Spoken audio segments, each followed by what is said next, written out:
నమస్కారం. ఇది సంగతికి స్వాగతం. మనం ప్రతి ఒక్కరికి సాయం చేయలేకపోవచ్చు. ప్రతి ఒక్కరూ ఎవరో ఒకరికి మాత్రం తప్పక సహాయపడగలరు. కాకపోతే ఇక్కడ దేవుడి దయ కూడా తోడైంది. మంచి ప్రయత్నానికి మనసున్న మనుషులు జత కలిశారు. లక్షల మంది వికలాంగులకు సాధారణ జీవితం ఇచ్చారు. అనుకోని ప్రమాదాల బారిన పడ్డ అభాగ్యులకు అండగా నిలిచి బతుకుపై కొత్త ఆశలు చిగురింపచేశారు. పేదలకు ఉచితంగానే, మిగిలిన వారికి నామమాత్రం ఖర్చుతోనే కార్పొరేట్ సంస్థల తలదన్నేలా వైద్య సేవలు అందిస్తున్నారు. దేశంలోనే అత్యున్నత సంస్థగా గుర్తింపు పొందారు. అక్కడ ఎవరిలో నిరాశ అన్న మాటే కనిపించదు. 8.5 లక్షల మందికి వైద్య సేవలు, 1.5 మందికి శస్త్రచికిత్సలు, 25,000 మందికి కృత్రిమ అవయవాలిచ్చి అక్కున చేర్చుకున్నారు. ఆ దైవం ఏడుకొండలవాడు. ఆ మంచి మనిషి డాక్టర్ జగదీష్. ఆ సంస్థ బర్డ్ వైద్యశాల. వారి ప్రస్థానమే ఈ కథ.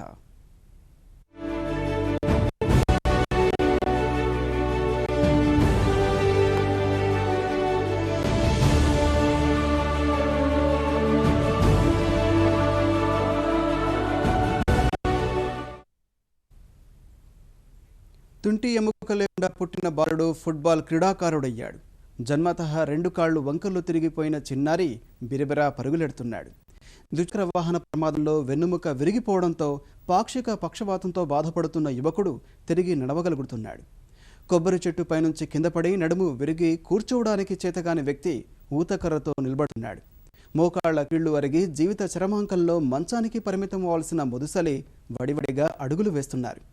అలాంటి మరెందుకో ఇప్పుడు తిరుపతి బర్డ్ వైద్యశాల ఓ వరప్రదాయంగా మారింది. దేశమంతా మన్ననలు అందుకుంటోంది.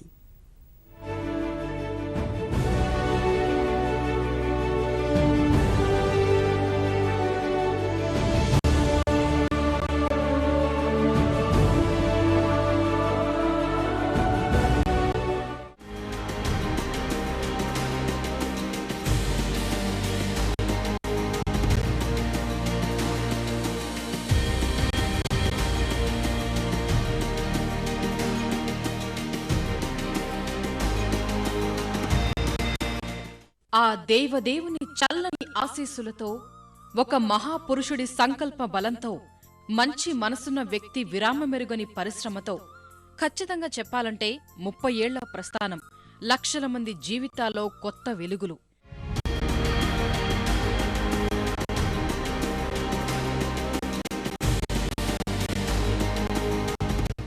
Tirupati Balaji institute of surgery research and rehabilitation for the disabled, సంక్షిప్తంగా బర్డ్, 3 దశాబ్దాలుగా సాధించిన ఫలితాలివి.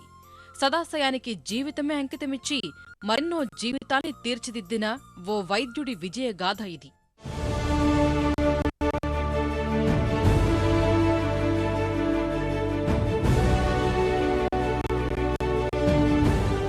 అక్కడ వైద్యమంటే ఓ కాసుల యత్రం కాదు. ఇప్పటికీ చేయగలిగిన ఒక మనిషి సాటి మనిషికి చేసే సాయం మాత్రమే. ఎదుటి మనిషి కంటి కన్నీటి చుక్కల్ని ఆర్ద్రతతో, ఆప్యాయతతో, అనునయంతో తుడవడమే వారి విధి. చచ్చుబడిన కాళ్లకు కొత్త చైతన్యం వస్తుంది. బిగుసుకుపోయిన చేతుల్లో కదలిక మొదలవుతుంది. తెగిపోయిన భుజం బలంగా అతుక్కుంటుంది. భవరోగ వైద్యుడు శ్రీనివాసుడి కటాక్షం, అనుభవ సంపన్నుడు డాక్టర్ గుడారు జగదీష్ అంకిత భావాలే బర్డ్ విజయ రహస్యాలు. వైద్యం పూర్తిగా ఉచితం, మానవతా స్పర్శ అమూల్యం.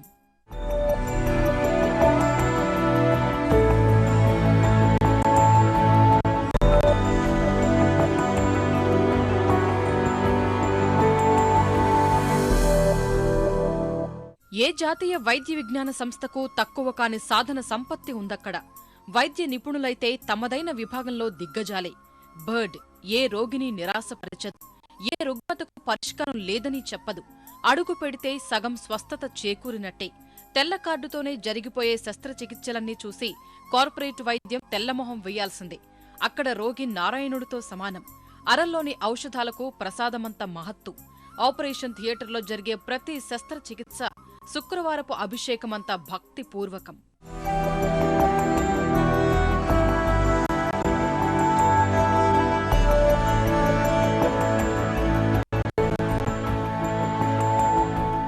ఈ ప్రస్థానానికి మూలం తిరుపతిని సాక్షాత్ కలియుగ వైకుంఠమని విశ్వసించిన దివంగత ముఖ్యమంత్రి నందమూరి తారక రామారావు. శ్రీ మహావిష్ణువు నిజ నివాసంలో ఎంతమాత్రం కష్టాలకు కన్నీళ్లకు తావు ఉండకూడదన్న ఆలోచనకు వాస్తవ రూపం బర్డ్. చేతులు కాళ్లు వంకర్లు అయిన పసివాళ్లు, ప్రమాదాల్లో తీవ్రంగా గాయపడిన నిర్భాగ్యులు, కీళ్ల సమస్యలతో నరకం చూసే రోగ పీడితులు కళ్ల ముందు కనిపిస్తుంటే తల్లడిల్లిపోయారు. అలాంటి వారి కోసం ప్రత్యేకంగా వైద్యశాల ఏర్పాటు చేయాలనే సంకల్పంతో 1985లో బర్డ్కి శ్రీకారం చుట్టారు.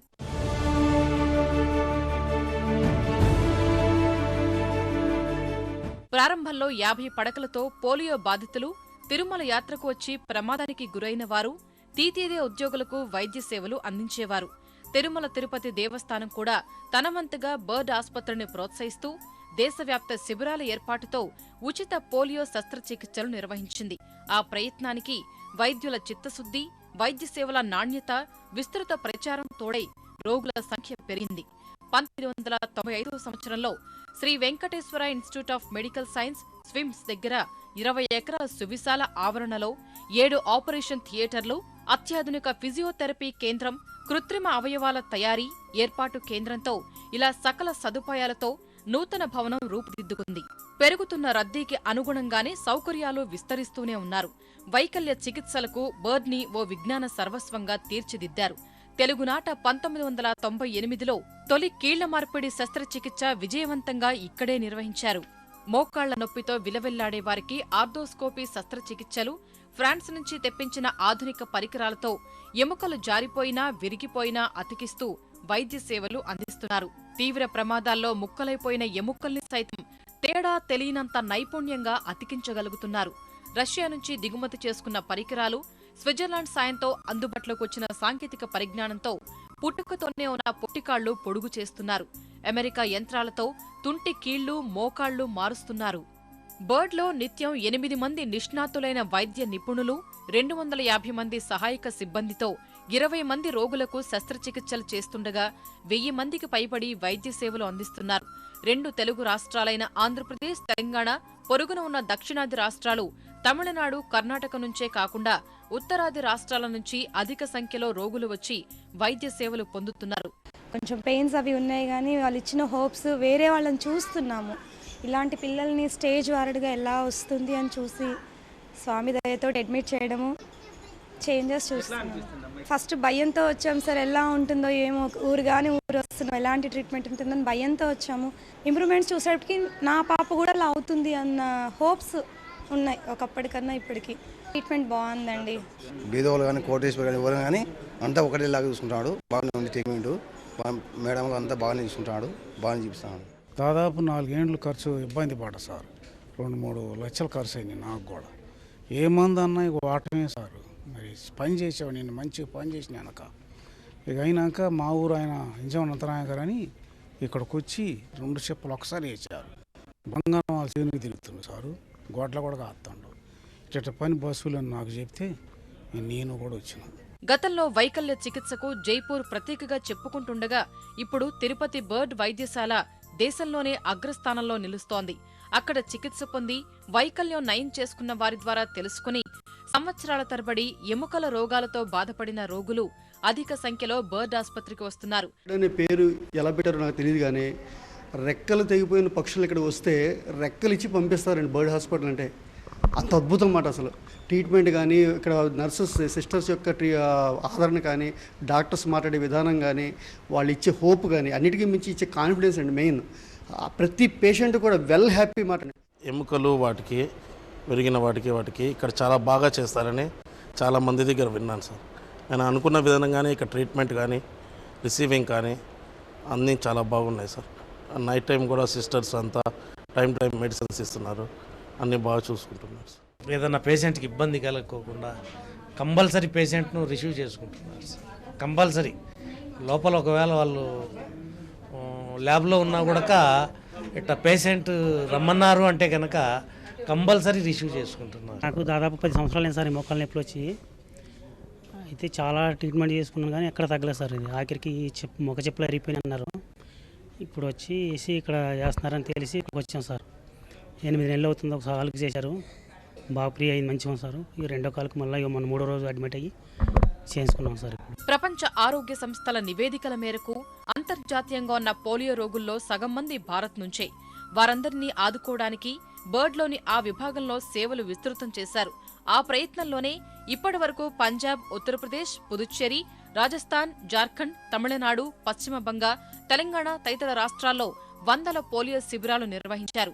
దేశవ్యాప్తంగా అధిక శాతం వైద్యశాలల్లో ఎముకల సంబంధిత సమస్యలకు చికిత్సలు అందిస్తున్నా పోలియో బారిన పడిన వారికి సేవలు తక్కువగా అందుతుండడం గమనించే ఈ చొరవ తీసుకుని సాయం అందిస్తున్నారు.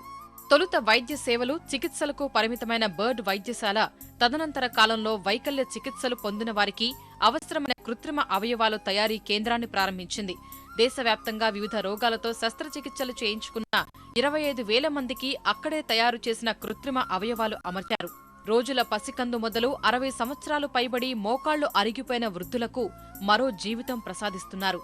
మనం ముఖ్యంగా బర్డ్ హాస్పిటల్లో పోలియోతో బాధపడే వారికి, అలాగే పుట్టుకతో వచ్చిన వంకలతో బాధపడే వారికి, అలాగే వెన్నెముక ఎటువంటి ప్రాబ్లం అయినా, వెన్నెముక విరిగినా, వెన్నెముక జారినా, లేకపోతే వయసులో వెన్నెముక అరిగిపోయినా వీరందరికి కూడా మనం ఫ్రీగా ట్రీట్ చేస్తున్నాం.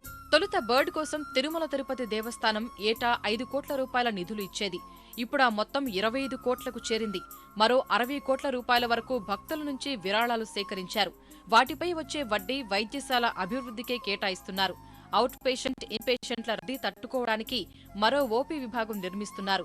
35 కోట్ల రూపాయలతో మరో 8 ఆపరేషన్ థియేటర్లు, 300 పడకలతో కూడిన భవనాలను నిర్మిస్తున్నారు. అక్కడ బ్యాక్లాగ్ కూడా ఏంటంటే, ఇప్పుడు ఎవరైనా ఆపరేషన్ చేయించుకోవడానికి వస్తే ఇంకా 2 సంవత్సరాలు 3 సంవత్సరాల తర్వాత మనం తేదీలు ఇస్తూ ఉన్నాం. దాన్ని దృష్టిలో పెట్టుకుని ఎక్కువ డిమాండ్ ఉంది కాబట్టి ఇప్పుడు ఎన్నైతే ఆపరేషన్ చేయగలుగుతామో దానికి దాదాపు రెట్టింపు నెంబర్ ఆఫ్ ఆపరేషన్ చేయడానికి మనం చర్యలు తీసుకున్నాం. దీని అంతటికి కూడా దాదాపు 35 కోట్ల వరకు మనం ఖర్చు పెట్టడం జరుగుతుంది. దానికి కావాల్సిన స్టాఫ్ని రిక్రూట్ చేస్తున్నాము. దానికి కావాల్సిన ఎక్విప్మెంట్ అంతా కూడా పర్చేజ్ చేసి బర్డ్ని దేశం మొత్తం మీద కూడా ఒక అత్యుత్తమ హాస్పిటల్గా తీర్చిదిద్దడానికి అన్ని చర్యలు టీటీడీ తీసుకుంటుంది. బర్డ్ క్రమంగా తన పరిధిని విస్తరించుకుంటోంది. సంస్థకు అనుబంధంగా పశ్చిమ గోదావరి జిల్లా ద్వారకా తిరుమలలో నిర్మించిన Venkateswara Institute of surgery, research and rehabilitation for disabled VIRRD ఎంతో మంది నిరుపేద వికలాంగులకు సేవలు అందిస్తోంది. బర్డ్ ప్రారంభమై 30 ఏళ్లు, ఆయన నేతృత్వంలో సాగిన ప్రయాణం 20 ఏళ్లు. ఇంత సుదీర్ఘకాలంగా బర్డ్ వైద్యశాలను నడిపిస్తున్న డాక్టర్ జగదీష్ గురించి కొంతైనా తెలుసుకోకుంటే ఈ కథ అసంపూర్తే. నాహం కర్త, హరికర్త, చిటికిన వేలు పట్టి నడిపించేది ఆయనే, చేయి పట్టుకుని శస్త్రచికిత్సలు చేయించింది ఆయనేనంటూ ఘనతంతా ఆ దేవదేవుడికే ఇచ్చి తను మాత్రం అవార్డులకు, ప్రచారాలకు దూరంగా పనిచేసుకుపోయే అరుదైన వ్యక్తి డాక్టర్ జగదీష్. వైద్య విద్య ఆర్థోపెడిక్లో పసిడి పథకం అందుకున్న క్షణం నుంచి బర్డులోనే అరహరం శ్రమించారు. వేరే ధ్యాస, డబ్బు సంపాదన అన్న ఆలోచనే లేకుండా వైద్యశాలకు అంకితమైపోయారు. ఆ పరిశ్రమ చూసి వచ్చిన పురస్కారాల కంటే పేదల సేవలోనూ సంతోషం వెతుక్కుంటూ ముందుకు సాగిపోతున్నారు. 3 దశాబ్దాల ప్రయాణంపై ఆయన ఈటీవీకి ఇచ్చిన ప్రత్యేక ముఖాముఖి ఇప్పుడు చూద్దాం.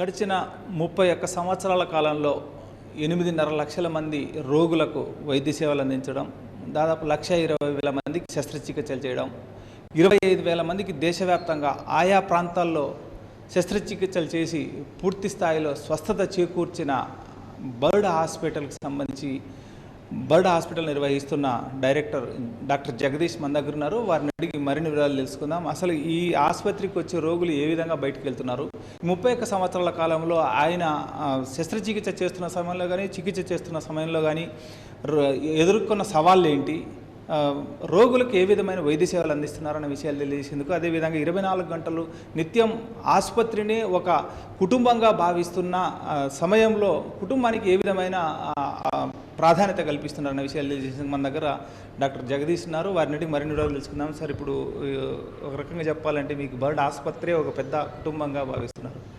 సో ఈ 31 సంవత్సరాల కాలంలో మీరు శస్త్రచికిత్సలు చేసిన సమయంలో అత్యంత క్లిష్టమైన కేసు అనుకున్నది ఏదింది, ఏ ప్రాంతం నుంచి వచ్చారు, వాళ్ళకి ఎలాంటి చికిత్స అందించారు?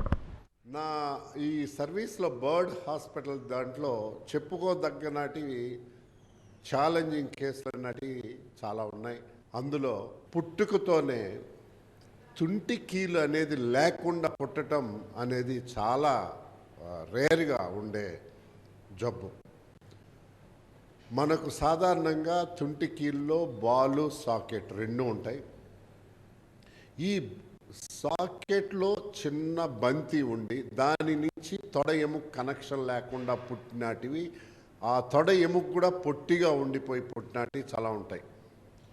దీనికి యాక్చువల్గా ట్రీట్మెంట్ అనేది చాలామంది డాక్టర్లు కలుస్తారు వీళ్ళు, కానీ చేయటం మటుకు చాలా తక్కువ, చాలా లెబోరియస్, చాలా రోజులు వాళ్ళని ఫాలోఅప్ చేయాల్సి వస్తుంది. ఈ దిశలో నా జీవితంలో మర్చిపోలేని కేసు మన్మీత్ సింగ్ అనే కుర్రవాడిని నా దగ్గరికి 1993 సంవత్సరంలో హర్యానా నుంచి వాళ్ళ తల్లిదండ్రి తీసుకొచ్చారు. అప్పుడు ఆ బిడ్డ వయసు 2 సంవత్సరాలు. సో అప్పుడు చూసి ఆ తుంటి కీలును సరిచేయాలి అనే ఉద్దేశంతో ఆ బిడ్డ తల్లిని ఒప్పించి తల్లి కాలులోంచి ఒక ఎముక తీసి దాన్ని బిడ్డ తుంటికి అమర్చి ఆ కీలును క్రియేట్ చేయటం జరిగింది. అది ఫస్ట్ చేసినప్పుడు ఫెయిల్ కూడా అయింది. మళ్ళా రెండోసారి చేసినప్పుడే సక్సెస్ఫుల్ అవ్వగలిగాను. తుంటి కీలును కనెక్షన్ ఇవ్వగలిగాం, జాయిన్ చేయగలిగాం. సో సాధారణ తుంటి కీలు అయింది. కానీ ఎడమ కాలుకు కుడి కాలుకు తేడా వచ్చి ఆల్మోస్ట్ అప్పుడు చిన్న బిడ్డప్పుడు 2 ఇంచీలు తేడా పొట్టిగా ఉండేది పుట్టినప్పుడే. ఆ అబ్బాయికి 18 సంవత్సరాల వయసు వచ్చేంతవరకు రెగ్యులర్గా ఒక 6-7 ఆపరేషన్లు చేశాను. ఆ తుంటి కీలు అది సెట్ అయినాక పొట్టి ఎముకను పొడుగు చేస్తూ ఎడమ కాలు ఎంత ఉందో కుడి కాలు కూడా అంత పొడుగు చేయటం జరిగింది. చేశాక ఈరోజు ఇంజనీర్ అయ్యాడు. అతను 10వ తరగతి నుంచి ఫుట్బాల్ ఆడటం మొదలుపెట్టి హర్యానా స్టేటుకు ఈ హ్యాండిక్యాప్డ్ వాళ్ళ దాంట్లో రిప్రజెంట్ చేసి విన్ అయిన రోజు కూడా నాతో ఇప్పటికి కూడా ఎటువంటి అచీవ్మెంట్ ఆ బాబు చేసినా కూడా ఫస్ట్ నాకు ఫోన్ చేసి చెప్తాడు. అది చెప్పేటప్పుడు నా కళ్ళలో నీళ్లు మెదులుతాయి. అంత అటాచ్మెంట్, అంత దీని కింద చేసాం. అట్లాంటి మర్చిపోలేని కేసులు అన్నమాట. ఈరోజు సాధారణంగా అబ్బాయి తను ఇంజనీర్ అయిపోయి పని చేసుకుంటూ సమాజంలో మామూలుగా నడుస్తూ ఒక నార్మల్ లైఫ్ను లీడ్ చేసుకుంటూ ఇదిగా ఉన్నాడు. ఇట్లాంటి కేసులు చాలా ఉన్నాయి. దాంట్లో ఉదాహరణకి ఇది ఒకటి. ఇంత క్లిష్టమైన శస్త్రచికిత్స చేసి చికిత్సలు చేసి సాధారణ జీవితం అనుభవిస్తున్న చాలామంది రోగులు చూసినారు. ఈ వృత్తికి సంబంధించి ఏ విధమైన సంతృప్తి ఉంటుంది మీకు? ఈ వృత్తిలోకి రాకపోయింటే ఎలా ఉండేది అనిపిస్తుంది? యాక్చువల్గా మొదటి నుంచి కూడా నాకు ఒక డాక్టర్ అవ్వాలనేసి అనేది ఒక ఇది ఉండేది. కానీ ఆ వయసులో ఒక ఆర్థోపెడిక్ సర్జన్ అవ్వాలని కాదు. తల్లి తండ్రి ప్రోత్సాహం, ముఖ్యంగా తల్లి చాలా ప్రోత్సాహం. మేము చిన్నప్పుడు కూడా ఒక వ్యవసాయ కుటుంబం నుంచి వచ్చినా కూడా తల్లి ప్రోద్బలం, తను కూర్చోబెట్టి మమ్మల్ని చదివించడం. మా తల్లి ఆమె చదివింది 5వ తరగతి అయినా కూడా మేము బాగా చదివి పైకి రావాలనే ఉద్దేశం ఆమెకు. ఆ ప్రేరణతో చదువుకోవటం కానీ ఒక డాక్టర్ అవటం కానీ జరిగింది. అయ్యాక తల్లి తండ్రి ఒకటే చెప్పారు, MBBS అయిపోయి వస్తానే వెంకటేశ్వర స్వామి దగ్గరే పనిచేయాలి జీవితాంతం అనే ఒక ఇది చేసి, అప్పుడు లక్కీగా అయిపోయి వస్తానే ఇక్కడ అపాయింట్మెంట్ రావటం. 85లో బాలాజీ వికలాంగుల కేంద్రం, అప్పుడు బర్డ్ లేదు, అప్పుడు బాలాజీ వికలాంగుల హాస్పిటల్ అనేవాళ్ళు. సో వ్యాఘ్రేశ్వరుడు గారితో ఆయన ఇచ్చేసినప్పుడు, జగదీష్ నువ్వు ఆర్థోపెడిక్స్ చేసి వచ్చి you must continue the hospital work అన్నాడు. ఆయన ఇచ్చిన ఉత్సాహంతో దాంతో పోయి ఆర్థోపెడిక్స్ చేసి రావటం. వచ్చాక ముఖ్యంగా నా జీవితంలో టర్నింగ్ పాయింట్ ఏంటంటే, నేను ట్రైనింగ్కు జర్మనీకి వెళ్ళటం జరిగింది. జర్మనీకి వెళ్ళినప్పుడు నాకు కొలిగ్గా అది ట్రైనింగ్ 3 months ట్రైనింగ్కి వెళ్ళాను.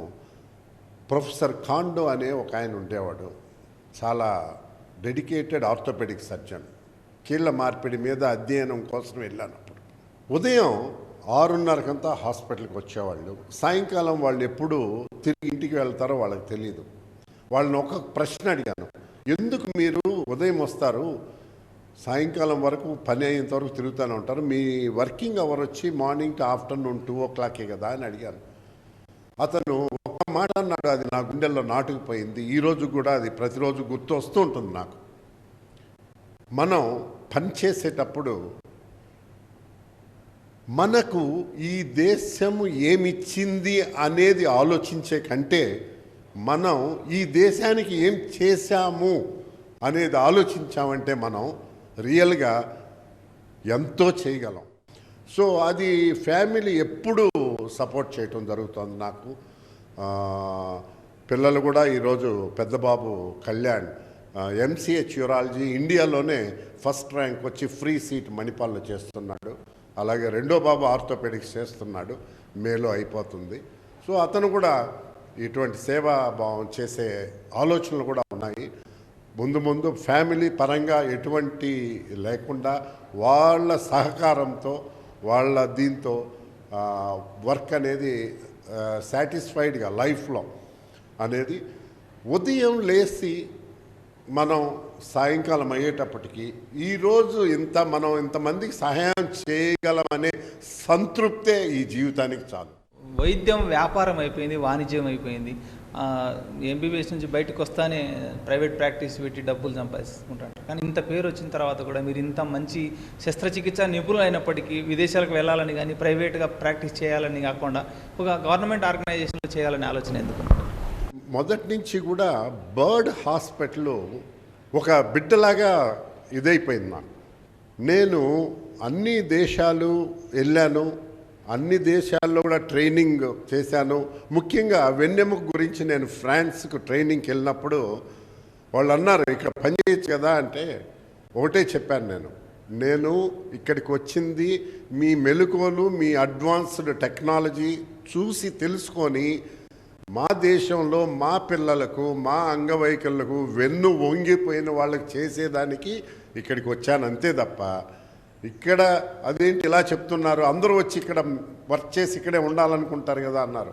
ఆమాది అడిగిన ప్రొఫెసర్స్ కూడా ఉన్నారు. మైకేల్ ఆనిమస్ అని ఫ్రాన్స్లో గ్రేట్ సర్జన్, సైన్స్ సర్జన్, ఆయన దగ్గర నేను ట్రైన్ అయ్యాను. ఆయన కూడా అందరూ ఇక్కడ వచ్చి పని చేయాలనుకుంటారు, నువ్వేంటి వెళ్ళిపోతానంటావు, why can't you stay back అనేసి కూడా పరిస్థితి వచ్చింది. చెప్పాను, నాది ఒకటే మొదటి నుంచి కూడా, నా services must go to the poorest of the poor under the umbrella of Venkateswara Swamy సమక్షంలో ఆయన సంస్థలో లైఫ్ లాంగ్ అది వర్క్ చేసి వాళ్లకు మన చేతనైంది మన దేశంలో ఉండే పేద ప్రజలకు చేయాలనేది ఒకటి. కానీ మీరు చెప్పినట్టు డాక్టర్స్ అందరూ ఎంత సంపాదనలో పడ్డా కూడా వారి కొంత సమయాన్ని మన దేశం కోసం మనం ఏం చేశాము అనే ఆలోచన కానుంటే తప్పకుండా వారు కూడా చేసే అవకాశం ఉంటుంది. వైద్యాన్ని వ్యాపారంగా మార్చడం కాకుండా దేశానికి ఏం చేశామని వైద్యులు తమకు ఉన్న సమయంలో కొంతైనా సమాజానికి కేటాయించగలిగితే ఈ భారతదేశం ఆరోగ్య భారతదేశంగా మారే అవకాశం ఉందని అభిప్రాయం వ్యక్తం చేస్తున్నారు. పూర్తి స్థాయిలో కుటుంబం, అదేవిధంగా తల్లిదండ్రులు, ఈ తిరుమల తిరుపతి దేవస్థానం సహకారం, అదేవిధంగా వెంకటేశ్వర స్వామి ఆశీస్సులతోనే ఈ బర్డ్ హాస్పిటల్ ఇంత స్థాయిలో సేవలు అందించగలుగుతుందన్న అభిప్రాయం సంచాలకులు వ్యక్తం చేస్తున్నారు. కెమెరామెన్ సుధాకర్తో నారాయణప్ప, ఈటీవీ న్యూస్, తిరుపతి. ఇది సంగతి. మరిన్ని విభిన్న అంశాలతో మరో ఇది సంగతిలో కలుసుకుందాం. నమస్కారం.